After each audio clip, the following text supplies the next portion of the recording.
why I would go for Photokina. Everything on Photokina you can see online. So right now, that kind of dual service.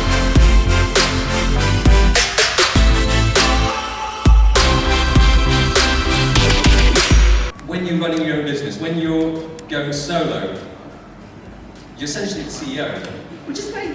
You know, you've got your own company, but you're also the team leader. You're the assistant.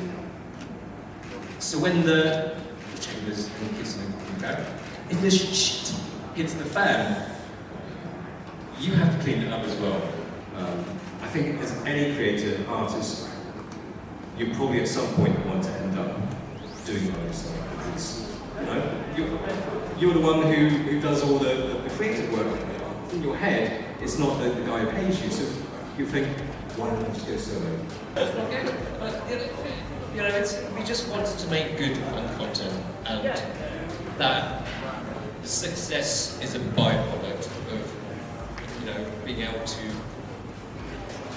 kind of connect